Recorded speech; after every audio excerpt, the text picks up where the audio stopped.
Welcome back, Focus Learners. Okay, today we are diving into something that literally touches almost all of us in this digital age. We're unpacking the psychology behind why we are just so incredibly captivated by famous people.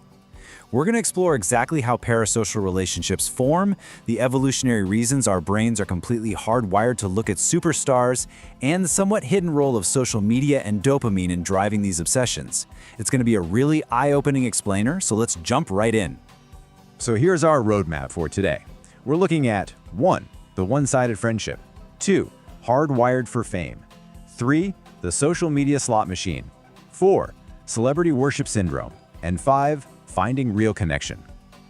I want you to be totally honest with me for a second and just examine your own daily habits. Have you ever caught yourself refreshing an influencer's Instagram stories just to see, what they ate for breakfast or who they're hanging out with?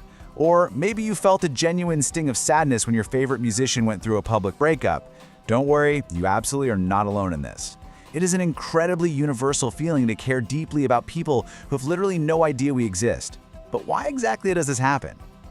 Well, that brings us to section 1, the one-sided friendship. To really understand this, we need to set up the psychological baseline of how these media-driven relationships actually begin. The core concept here is called parasocial relationships. Now, this phenomenon was actually discovered way back in 1956. A sociologist and a psychiatrist, Donald Horton and Richard Wohl, were studying listeners of those old fireside-style radio broadcasts.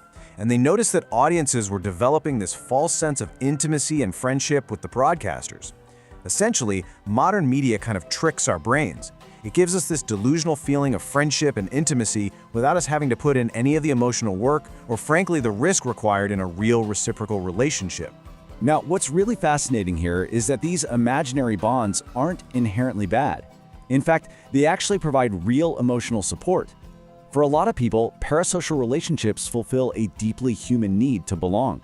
They expand our social network in a perfectly safe environment where there is zero chance of being rejected by that celebrity. For adolescents especially, celebrities offer what researchers call a low-risk identity prototype, so teenagers can safely try on different values, fashion choices, and behavioral scripts just by watching someone else successfully navigate the world. It bridges that gap between who they are and who they want to be. Let's move on to section 2, hardwired for fame. So we need to take a step back from modern psychology and look at ancient evolutionary biology. Because celebrity worship, it's not just some new internet trend. Evolutionary psychology tells us there are two distinct routes to status: dominance and prestige. Our primate ancestors used dominance, which is, primitive, fear-based, coercive.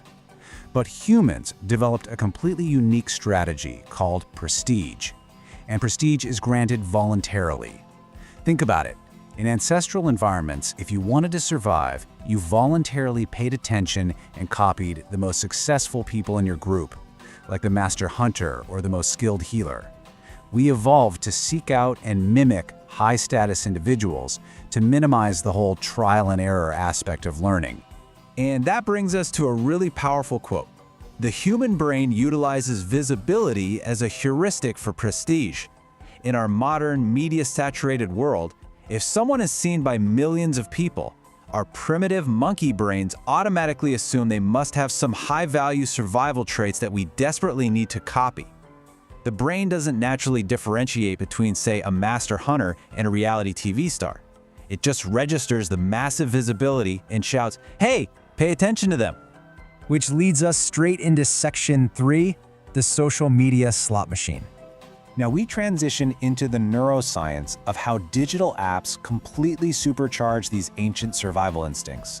Because social media perfectly mimics the slot machine, what psychologists call a variable ratio reinforcement schedule. When you open an app, a region in your brain called the ventral tegmental area, or VTA, releases dopamine.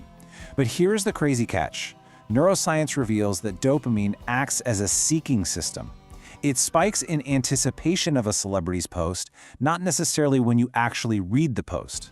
Because you never know exactly when your favorite icon is going to drop an update, your brain becomes conditioned to compulsively check for it. It creates this powerful, self-reinforcing dopamine loop. You're basically hooked on the maybe. And social media intensifies this even further by employing specific tactics that drive fake intimacy. Celebrities nowadays use first-person language like I and we. They post these seemingly unfiltered behind-the-scenes vlogs, and occasionally they even reply directly to fans. Even though the chances of receiving a direct message are incredibly slim, just the sheer possibility of it breaks the fourth wall. It creates this powerful illusion of face-to-face interaction and self-disclosure, making you feel like you're engaged in some exclusive, personal communication. All right, Section 4, Celebrity Worship Syndrome. So, what happens when this goes a bit too far? We're shifting now to the absorption addiction model to explore when harmless adulation crosses a dangerous clinical line. Researchers classify this behavior using a scientific spectrum known as the Celebrity Attitude Scale. Now, level 1 is the entertainment social phase. This is totally normative, fun, used for social bonding with friends. But level 2, intense personal, is where it gets obsessive. The fan might genuinely consider the celebrity a soulmate, and this level is heavily associated with neuroticism. Finally, level 3 is borderline pathological. At this extreme, behaviors become completely irrational. Fans might literally be willing to commit illegal acts for the celebrity, and this level is scientifically linked to psychoticism and dissociation. To put the sheer time investment of this intense absorption into perspective, according to researchers, an astonishing 56% of K-pop fans spend up to 5 hours browsing information about their idols online. I mean, wow, that is a massive chunk of daily cognitive real estate dedicated to someone who doesn't know you exist. But here is the real plot twist. Researchers discovered using complex path models. Initially, it looked like simply having a pathological concern for others caused celebrity obsession, but actually, scratch that, it wasn't true at all. The data revealed a suppression effect. The true driver behind intense celebrity obsession is underlying mental distress. It is high levels of depression, anxiety, and stress that push individuals to use these parasocial relationships as a coping mechanism. Without the active presence of depression or anxiety, that intense obsessive idolization simply didn't take root in the same way. Okay, let's bring it back home. Section 5, Finding Real Connection. Having looked at the pathology, we need to find some practical takeaways for maintaining our balance in this hyper-connected digital landscape. Look, celebrities have almost become modern secular totems, right? They provide a sense of community, shared rituals, belonging. But we absolutely cannot let them replace our immediate reality. To find a healthy balance, we've got to actively limit our online browsing time and consciously recognize the illusion of social media reciprocity. But most importantly, we must prioritize and nurture real-life reciprocal friendships. Relationships where the emotional work, the risk, and the rewards are entirely mutual. So I want to leave you with this crucial point. Take a moment today to really evaluate your own media consumption.